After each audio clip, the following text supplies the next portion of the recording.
নমস্কার। পুতুল পুরাণে আপনাদের সবাইকে স্বাগত জানাই। আজ আরেকটি নতুন পর্বে এসে হাজির হয়েছি। পুতুল পুরাণে বিভিন্ন সময় প্রতি রবিবার আমরা বিভিন্ন দেশ বিদেশের ঘটনা তুলে আনি এবং ঐতিহাসিক রহস্যময়তাও ব্যক্ত করি। আজ একটু অন্য ধরনের কথা বলবো। একটি বিদেশি সংস্থা ভারতবর্ষে হরিনামের জোয়ার তুলেছে, কিন্তু মজার ঘটনা হলো আমাদের দেশের যে বেকারত্ব, সেই বেকারত্বের একটা সুরাহা বলা যেতে পারে কেমনভাবে হয়েছে এই আধ্যাত্মিক এই যে পরিমণ্ডল, একে কেন্দ্র করে। আমরা জানি যে বহু বিদেশি মানুষ এসেছেন। এক কথায় আমরা যাদের বলি সাহেব বা মেম সাহেব, তারা এসেছেন এবং হরিনামের জোয়ার তুলেছেন, দুবাহু তুলে নৃত্য করছেন। আজ থেকে প্রায় 20 বছর আগের একটি ঘটনার কথা তুলছি। সেখান থেকেই সূত্রপাত। তা একটি স্থানীয় ছেলে, পড়াশোনা শিক্ষিত ছেলে, কিন্তু চাকরির বড় অভাব, কি করবে ভেবে পাচ্ছে না। হয়তো শেষমেশ তাকে আত্মহত্যা করতে হবে, এরকমই একটা সিচুয়েশন তৈরি হলো। সে একাকী একটি মাঠের ধারে, রাস্তার পাশে একটি মাঠে চুপচাপ বসেছিল। ঠিক সেই সময় এক মেম সাহেব হরিনাম করতে করতে পথ দিয়ে যাচ্ছিলেন। তিনি লক্ষ্য করেন তাকে এবং লক্ষ্য করার পর তার কাছে গিয়ে বসে পড়েন। ছেলেটি তো হতভম্ব। মেম সাহেব বললেন, ভাঙা ভাঙা বাংলায় বললেন, খুব চিন্তায় আছো তাই তো? ছেলেটি অবাক হলো। কি করে বুঝতে পারলেন উনি আমার মনের কথা? ছেলেটি বলল, হ্যাঁ। তখন মেম সাহেব বললেন, চলে এসো, চলে এসো আমাদের সংস্থায়, এসো দেখো কত সুন্দর পরিমণ্ডল, তোমার মন শান্ত হবে, তোমার ভালো লাগবে। ছেলেটি ঠিক বুঝে উঠতে পারছে না কি করবে। মেম সাহেব উঠে দাঁড়ালেন, ছেলেটির হাত ধরে তুললেন এবং সেই সংস্থায় নিয়ে গেলেন। তারপর তো ইতিহাস। তাকে সংস্থায় যুক্ত করলেন এবং এই মেম সাহেবের সঙ্গে ছেলেটির একটি ঘনিষ্ঠতা হলো এবং তার পরিণতি অবশ্যই বিবাহ বন্ধনে আবদ্ধ হলেন তারা। এইবারে এই যে বেকারত্ব কিভাবে ঘুচল, এই যে আধ্যাত্মিক পরিমণ্ডল, 1 নম্বর হচ্ছে আধ্যাত্মিক পরিমণ্ডল, 2 নম্বর হচ্ছে এই যে হরিনাম সংকীর্তন, আর 3 নম্বর মেমকে বিবাহ করা।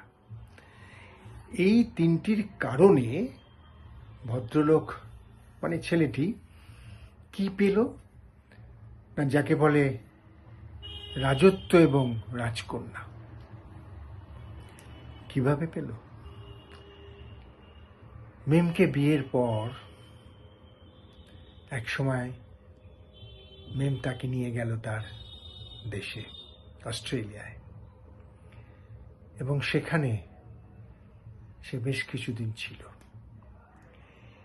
এভাবেই সে মেমকে বিয়ে করার সুবাদে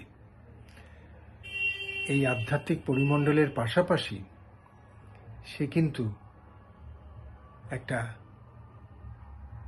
বৃহৎ অর্থভাণ্ডারের সন্ধান পেল, অর্থাৎ তার এই বেকারত্ব ঘুচে গেল। কি অবাক লাগছে? তো অবাক লাগবারই কথা। তবে শুধু তাই নয়, সাহেবেরাও কম যান না, সাহেবেরাও প্রেমে পড়লেন। অর্থাৎ ভারতীয় নারীদের এই যে গ্রাম্য পরিবেশের মধ্যে বেড়ে ওঠা যে সমস্ত ঘরের মেয়েরা, তাদেরকে আহ্বান জানালেন।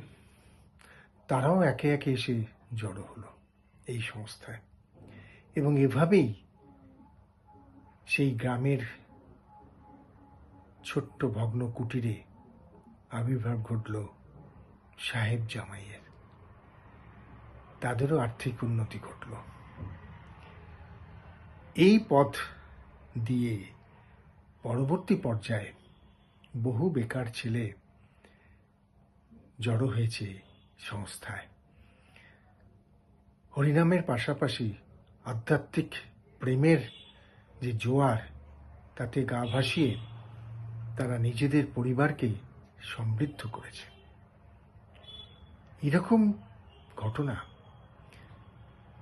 প্রায় 20 বছর আগে থেকে শুরু হয়েছে, এবং এই সংস্থা সেসব গ্রামের গরিব দুঃখী মায়েদের, বাবাদের সন্তানদের অর্থের বিনিময়ে চেয়ে নিয়েছেন, এবং সংস্থায় রেখে তাদের দেখাশোনা, পড়াশোনা এবং অবশ্যই হরিনামের সঙ্গে যুক্ত করেছেন। তারা সকাল থেকে শিশুর দল হরিনাম করতে শুরু করে খঞ্জনি বাজিয়ে। এই যে একটা পরিবেশ তাদের দেয়া হয়, তারা সেই পরিবেশে ছোট থেকে বড় হতে থাকে, এবং পরবর্তী পর্যায়ে দেখা যায় এই সব সাহেব মেমদের সঙ্গে তারা মিলিত হয়, বিবাহ বন্ধনে আবদ্ধ হয়, এবং দেশ ছাড়িয়ে বিদেশের মাটিতে পদার্পণ করে। এরকম একটা চাঞ্চল্যকর ঘটনা ঘটে চলেছে। সুতরাং বেকারত্বের জ্বালা গ্রাম্য পরিবেশে শিক্ষিত বেকাররা কিভাবে তাদের জীবনকে বদলে দিচ্ছে, ভারতবর্ষ ছাপিয়ে অস্ট্রেলিয়া, ইংল্যান্ড, জার্মানি, আমেরিকা ঘুরছে, একটা নতুন দিগন্ত খুলে গেছে। এভাবেই তারা তাদের জীবনকে সমৃদ্ধ করেছে, তাদের এই বেকারত্বকে ঘুচিয়েছে। কাছাকাছি এরকম একটি সূত্র ধরে জীবন যে পাল্টে যায়, জীবন যে অন্য খাতে বয়, সাংসারিক অবস্থার মধ্যে দেশ বিদেশের এই যে মেলবন্ধন, দেশ বিদেশের মানুষের মধ্যে এই যে প্রেম, ভালোবাসা, সংসার যাপন, সেখান থেকেই একটা নতুন দিগন্ত খুলে যায়। কি কেমন লাগলো? প্রতি রবিবার শুনতে থাকুন পুতুল পুরাণ। আর এই পুতুল পুরাণে আমরা শোনাবো নানান চমকপ্রদ সব ঘটনার কথা। শুনতে থাকুন, সঙ্গে রাখুন পুতুল পুরাণ। আজ এই পর্যন্তই। সবাই ভালো থাকবেন। নমস্কার।